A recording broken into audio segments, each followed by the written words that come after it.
इस वीडियो में हम जानेंगे कि पार्सेक क्या होता है, इसकी वैल्यू कैसे कैलकुलेट की जाती है और एस्ट्रोनॉमिकल डिस्टेंसेस मेजर करने के लिए यूज किए जाने वाले बाकी यूनिट्स के साथ इसका क्या रिलेशन होता है। तो पार्सेक के कंसेप्ट को समझने से पहले हम ये समझते हैं कि पार्सेक शब्द जो है वो कहां से आया है, जिससे इसका डेफिनेशन बनता है। तो पार्सेक जो शब्द है ये दो चीजों से मिलकर बना है, पार और sec. Par stands for parallax and sec stands for 1 arc second, यानी किसी डिस्टेंट स्टार या किसी भी डिस्टेंट सेलेस्टियल ऑब्जेक्ट का पैरेलैक्स एंगल यदि 1 आर्क सेकंड हो तो उसकी दूरी सन या अर्थ से जो होती है उसे ही हम 1 पार्सेक बोलते हैं। एस्ट्रोनॉमिकल डिस्टेंसेस को मेजर करने के लिए मेनली 3 यूनिट्स का यूज किया जाता है। हमारे सोलर सिस्टम के अंदर मौजूद किसी सेलेस्टियल ऑब्जेक्ट की दूरी मेजर करने के लिए जिस यूनिट को यूज किया जाता है उसे हम बोलते हैं एस्ट्रोनॉमिकल यूनिट। ये 1 एस्ट्रोनॉमिकल यूनिट जो होता है ये अर्थ से सन के बीच की दूरी होती है, जो लगभग 14 करोड़ 96 लाख किलोमीटर या फिर हम इसे अप्रोक्सीमेटली 15 करोड़ किलोमीटर मान सकते हैं, इतनी होती है। इसके अलावा काफी ज्यादा डिस्टेंट ऑब्जेक्ट्स जो कि यूनिवर्स में कहीं पे भी मौजूद हैं, उनके डिस्टेंसेस को मेजर करने के लिए हम लाइट ईयर को यूज करते हैं। लाइट ईयर हम सभी जानते हैं वो यूनिट है जिसे लाइट की स्पीड की मदद से डिफाइन किया गया है, यानी वो दूरी जो लाइट एक साल में ट्रेवल करता है, जो कि लगभग 9.46 ट्रिलियन किलोमीटर्स के बराबर होती है। और वहीं यदि हमें किसी ऐसे सेलेस्टियल ऑब्जेक्ट की दूरी मापनी है जो कि हमारे खुद के मिल्की वे गैलेक्सी के अंदर मौजूद हो, तो वहां पे हम पार्सेक को जनरली यूज करते हैं। यानी पार्सेक को हम जनरली 100 से 1000 लाइट ईयर्स के रेंज में ही यूज कर सकते हैं। तो पार्सेक को समझने से पहले एक छोटा सा कंसेप्ट है, एक छोटा सा टर्म है जिसे हमें समझना जरूरी है, वो है पैरेलैक्स। ये एक ऐसा फेनोमेनन होता है जिसमें अलग अलग एंगल से देखने पर किसी फिक्स्ड ऑब्जेक्ट की पोजीशन जो होती है वो चेंज हो जाती है, और इन सभी शिफ्टेड पोजीशंस को हम एपेरेंट पोजीशन कहते हैं। एपेरेंट पोजीशंस जो होते हैं उनके बीच का जो एंगल होता है उसे ही हम पैरेलैक्स एंगल कहते हैं। इस पैरेलैक्स फेनोमेनन को हम एक काफी सिंपल सी एक्टिविटी से भी समझ सकते हैं। जब हम किसी ऑब्जेक्ट को अपने दोनों आंखों से देखते हैं तो उसका एक्चुअल पोजीशन हमें दिखाई देता है, लेकिन जब हम एक आंख को बंद करते हुए दूसरी आंख से देखते हैं तो हम ये रियलाइज कर सकते हैं कि उसका पोजीशन जो है एक्चुअल पोजीशन से थोड़ा सा शिफ्ट हो चुका है। उदाहरण के तौर पर यदि हम अपनी राइट आई को बंद करते हैं तो उस ऑब्जेक्ट का जो एक्चुअल पोजीशन है उससे वो शिफ्ट होके थोड़े राइट साइड चला जाता है। ठीक उसी तरह से यदि हम अपने लेफ्ट आई को बंद करके उसे अपने राइट आई से देखें तो उसका पोजीशन एक्चुअल पोजीशन से थोड़ा लेफ्ट की ओर शिफ्ट हो जाता है। और ऐसा इसीलिए होता है क्योंकि हमारे दोनों आंखों के बीच में एक छोटी सी दूरी होती है। इस वजह से ही हमारे दोनों आंखों में दो अलग अलग इमेजेस बनते हैं जो कि अलग अलग पोजीशंस पर होते हैं, लेकिन इन दोनों इमेजेस को हमारा ब्रेन कंबाइन करके एक सिंगल इमेज के रूप में दिखाता है वहां पे जहां पे उसकी एक्चुअल पोजीशन होती है। इसी पैरेलैक्स फेनोमेनन को यूज करते हुए एस्ट्रोनॉमिकल डिस्टेंसेस को मेजर किया जाता है एक यूनिट से जिसे हम पार्सेक कहते हैं। अब आइए हम ये समझते हैं कि पार्सेक होता क्या है, इसे हम इसके डिफिनीशन के अकॉर्डिंग इसकी वैल्यू जो है वो हम कैसे कैलकुलेट कर सकते हैं। मान लेते हैं हमारे पास कोई एक डिस्टेंट स्टार है जिसकी दूरी जो है वो हमें सन से या अर्थ से मेजर करनी है। अब यहाँ पे हम सन या अर्थ दोनों दूरी इसीलिए कह रहे हैं क्योंकि उस स्टार की जो दूरी है वो सन से और अर्थ से जो होगी वो ऑलमोस्ट सेम होगी, और ऐसा इसीलिए क्योंकि सन और अर्थ के बीच की जो दूरी है जो एक एस्ट्रोनॉमिकल यूनिट है वो उस डिस्टेंस के कंपैरिजन में काफी कम है। तो हम जानते हैं कि हमारा अर्थ सन के चारों तरफ एक रिवॉल्यूशन 12 महीने में कंप्लीट करता है, यानी हर 6 महीने के बाद वो अपने पिछले पोजीशन से ठीक अपोजिट पोजीशन पर पहुंच जाता है। तो अब हम मान लेते हैं कि किसी सर्टेन टाइम पर अर्थ ठीक इस पोजीशन पर था और उस समय हमने इस स्टार को ऑब्जर्व किया, तो वो हमें इस सीध में इस पॉइंट पर दिख रहा है। अब हम ठीक 6 महीने बाद, यानी जब अर्थ अपने इस पोजीशन से ठीक अपोजिट पोजीशन पर पहुंच गया होगा, अर्थ पे मौजूद उस सेम एग्जैक्ट लोकेशन से उस स्टार को ऑब्जर्व करेंगे तो अब इस लाइन में हमें वो इस सीध में दिखेगा, तो इसकी पोजीशन जो है शिफ्ट हो चुकी होगी। तो यहाँ पे भी पैरेलैक्स जो फेनोमेनन है वो काम में आ रहा है, क्योंकि हम देख सकते हैं कि अर्थ की पोजीशन जो है वो चेंज होने से जो अपेरेंट पोजीशन है स्टार की वो चेंज हो गई। अब ये अपेरेंट पोजीशन में जो शिफ्ट हुआ उस शिफ्ट को हम मेजर कर सकते हैं, और उस शिफ्ट को मेजर करने की वजह से जो एंगल होगा उस शिफ्ट के बीच उसे भी मेजर कर पाएंगे। तो ये पूरा का पूरा जो एंगल होगा उसका आधा जो होगा वही पैरेलैक्स एंगल कहलाएगा। तो अब जैसा कि हम यहाँ पे देख सकते हैं कि एक हमें ट्राइंगल दिख रहा है बना हुआ, और इस ट्राइंगल में जो अर्थ से स्टार के बीच की दूरी है यानी कैपिटल डी, इसे हमें कैलकुलेट करना है। हमें पता है कि अर्थ और सन के बीच की जो दूरी है वो 1 एस्ट्रोनॉमिकल यूनिट है, और जो सन और अर्थ के साथ ये स्टार एंगल सबटेंड कर रहा है किसी सर्टेन पोजीशन पर, वो थीटा है, जिसे हम पैरेलैक्स एंगल कह रहे हैं। अब ये ट्राइंगल जो है इसे हम ऑलमोस्ट एक सेक्टर मान सकते हैं एक सर्किल का।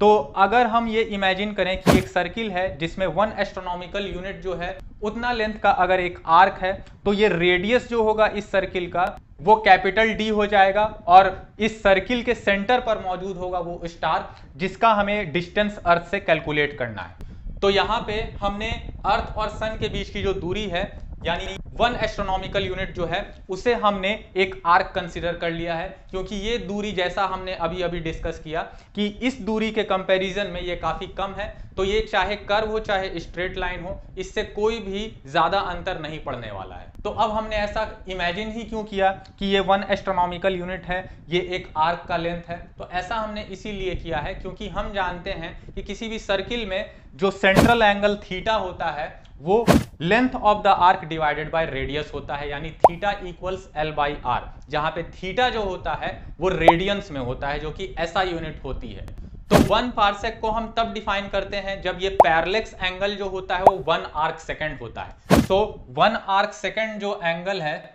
ये 1 डिग्री एंगल का 1/60 इंटू 60 पार्ट होता है। 1 डिग्री को हम जानते हैं कि 60 इक्वल मिनट्स में हम डिवाइड करते हैं, और उनमें से हर एक मिनट जो होता है उसे हम 60 सेकंड्स में डिवाइड करते हैं। तो यही हर एक जो सेकंड होता है उसे ही हम 1 आर्क सेकंड बोलते हैं, यानी 1 डिग्री के अंदर 1/60 मल्टीप्लाइड बाई 60 इतने डिग्रीज होंगे। अब यहाँ पे हम इसे डिग्री में इसीलिए चेंज कर रहे हैं क्योंकि हमें डिग्री से फिर उसे रेडियंस में चेंज करना है। तो हम जानते हैं कि डिग्री और रेडियंस में जो रिलेशन होता है वो होता है कि 2 पाई रेडियंस जो होते हैं वो इक्वल होते हैं 360 डिग्री के। क्योंकि पूरा का पूरा कंप्लीट एंगल जो होता है उसे हम अगर रेडियंस में बोलते हैं तो वो 2 पाई होता है, और जब उसी सेम एंगल को अगर हम डिग्रीज में बोलते हैं तो वो 360 डिग्री के बराबर होता है। सो यहां से हम कह सकते हैं कि 2 pi upon 360 radians will be equal to 1 degree. So यहां से हम कह सकते हैं कि 1 degree is equal to pi by 180 radians. अब हम जानते हैं कि ये पैरेलैक्स एंगल थीटा जो है ये 1 आर्क सेकंड के बराबर है, यानी 1/3600 डिग्रीज के बराबर है। और ये बाय डिफिनीशन जो है ये क्या होना चाहिए, theta as any central angle of the circle is equal to the length of the arc divided by the radius of that circle. So length of the arc जो है यहाँ पे 1 एस्ट्रोनॉमिकल यूनिट है, और रेडियस जो है यहाँ पे वही हमें कैलकुलेट करना है जो कि डिस्टेंस है उस स्टार का अर्थ से या फिर सन से भी हम कह सकते हैं, जो कि है capital D. So theta here is equal to 1 arc second, that is 1/3600, लेकिन ये डिग्रीज में है तो इसे हमें रेडियंस में कन्वर्ट करना होगा, क्योंकि ये जो एंगल होता है वो रेडियंस में ही होता है। So since 1 degree is equal to pi by 180 radians, so 1/3600 degrees will be equal to 1/3600 multiplied by pi divided by 180 this much of radians, and this is equal to 1 astronomical unit divided by d. So अगर हम cross multiply करते हैं यहाँ से तो हम ये पाएंगे कि d will be equal to 1 astronomical unit multiplied by 3600 multiplied by 180 divided by pi. So यहाँ पे जो d हमारा आ रहा है, क्योंकि हमने एस्ट्रोनॉमिकल यूनिट्स को यहाँ पे आधार बनाया है, तो इसलिए जो डिस्टेंस आएगा वो एस्ट्रोनॉमिकल यूनिट्स में ही आएगा। अब जब हम इसे सिंप्लीफाई करते हैं सारे वैल्यूज को मल्टीप्लाई और डिवाइड करके, तो इसकी वैल्यू जो आती है वो लगभग होती है 2,06,265 एस्ट्रोनॉमिकल यूनिट्स। ये एग्जैक्ट वैल्यू नहीं है बल्कि ये अप्रोक्सीमेशन है, और यहाँ पे हम देख सकते हैं कि एस्ट्रोनॉमिकल यूनिट और पार्सेक जो है उसके बीच में हमें रिलेशन मिल गया, यानी 1 पार्सेक जो है वो डिस्टेंस यानी कैपिटल डी यहाँ पे जिसे हम बोल रहे हैं वो 2,06,265 एस्ट्रोनॉमिकल यूनिट्स के बराबर हो गया। अब अगर हम चाहें तो इस डिस्टेंस को किलोमीटर्स में भी कन्वर्ट कर सकते हैं, यानी एक एस्ट्रोनॉमिकल यूनिट जो होता है वो सन से अर्थ के बीच की दूरी होती है जो लगभग 14 करोड़ 96 लाख या अप्रोक्सीमेटली हम उसे मान सकते हैं 15 करोड़ किलोमीटर्स। सो उस वैल्यू से अगर इस वैल्यू को हम मल्टीप्लाई करें तो किलोमीटर्स में जो है वैल्यू आ जाएगी, जो कि होगा पार्सेक की वैल्यू, और ये वैल्यू इतनी होती है। इसके अलावा यदि हम पार्सेक को लाइट ईयर्स के साथ अगर कंपेयर करें तो 1 लाइट ईयर जो होता है वो 9.46 ट्रिलियन किलोमीटर्स के बराबर लगभग होता है, और वहीं दूसरी ओर अगर हम किलोमीटर्स में अगर पार्सेक को देखें तो वो इतना होता है। यानी अगर हम पार्सेक को लाइट ईयर से डिवाइड करते हैं तो वैल्यू जो आती है वो लगभग 3.26 आती है, यानी 1 पार्सेक जो होता है वो लगभग 3.26 लाइट ईयर्स के बराबर होता है। तो उम्मीद है पार्सेक का कंसेप्ट आपका क्लियर हो गया होगा, ये क्या होता है और किस तरह से इसके डिफिनीशन के अकॉर्डिंग हम इसकी वैल्यू जो है वो कैलकुलेट करते हैं, और साथ में बाकी जो एस्ट्रोनॉमिकल डिस्टेंसेस मेजर करने के लिए यूनिट्स यूज किए जाते हैं उनके साथ इसका क्या रिलेशन होता है। यदि आपका कोई भी डाउट हो फिजिक्स सब्जेक्ट से रिलेटेड तो मुझे कमेंट सेक्शन में नीचे जरूर बताएं।